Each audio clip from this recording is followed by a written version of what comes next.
நம்ம சபைக்கு வரோம், விசுவாசத்தில் வளர்கிறோம், ஆண்டவரை தேடுறோம், ஜெபிக்கிறோம், எல்லாம் பண்ணுறோம். ஒரு காரியம், ஒரு குறை, ஏதோ ஒரு பிரச்சனைன்னு வருது. நீங்களும் நானும் எத்தனை பேர் உண்மையாய் கர்த்தரை பார்த்து, ஆண்டவரே நீர் என்ன செய்தாலும் என் வாழ்க்கையில் நன்மைக்கு எதுவாகவே செய்கிறீர், நீர் எப்படி வேண்டுமானாலும் நடத்தும், இந்த பிரச்சனையில் நான் அழிந்து போக வேண்டிய சூழ்நிலையாக இருந்தாலும் பரவாயில்லை, நீர் எனக்கு எப்படி வைத்திருக்கிறீரோ அப்படியே நடத்தும், நான் விசுவாசிக்கிறேன் அப்படின்னு என்னைக்கா சொல்லியிருக்கிறோமா? பிரச்சனை வரும்பொழுது என்ன தெரியுமா சொல்கிறோம்?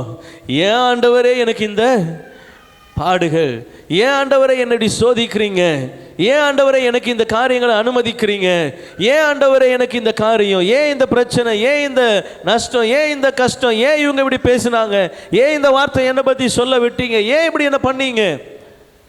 நம்ம சொல்கிறதெல்லாம் அப்படி தான் சொல்கிறோம். அப்போது உங்களுக்கு விசுவாசம் இல்லையா?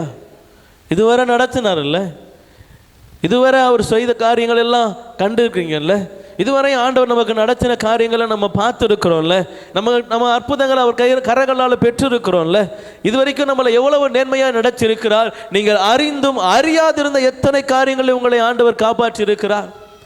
ஆமே, நீங்கள் அறிந்து சில காரியங்கள் இருக்கும், சிந்தைக்கு எட்டாத காரியங்களில் கர்த்தர் உங்களை காப்பாற்றி இருக்கிறார்.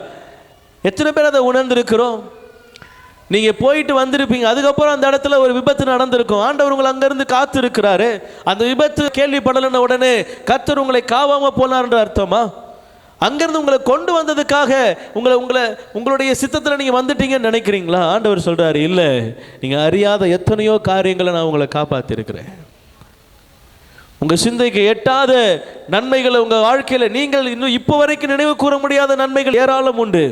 நம்ம செய்கிற காரியங்களில் கர்த்தரை ஒரு நாளும் அவிசுவாச வார்த்தையோடு என்ன செய்யாதீங்க, பேசாதீங்க.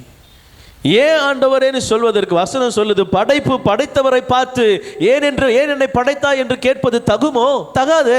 ஆண்டவர் சொல்றாரு, ஒரு நோக்கத்தோடு உங்களை உருவாக்கினேன், ஒரு எதிர்பார்ப்போடு உங்களை உருவாக்கினேன். ஆண்டவருடைய எதிர்பார்ப்புலாம் நீங்கள் பைபிளில் வாசித்து பார்த்தீங்கன்னா ரொம்ப எளிமையாக சொற்பமாக ஆண்டவர் சொல்றாரு, இவர்கள் எனக்கென்று ஏற்படுத்தினேன், இவர்கள் என் துதியை. இது ரொம்ப பெரிய கஷ்டம் இல்லை, ரொம்ப கடினமான ஒரு காரியத்தை ஆண்டவர் எதிர்பார்க்கிறார்ல. இயேசுவே நீ நல்லவர்னு சொல்ல விரும்புகிறார், அவ்வளவுதான். இவங்க என் துதியை சொல்லி வரணும். உங்கள் கஷ்டத்தின் நேரத்தில் ஆண்டவரை பார்த்து சொல்ல, ஆண்டவரே நீ ரொம்ப நல்லவர். அல்லேலூயா.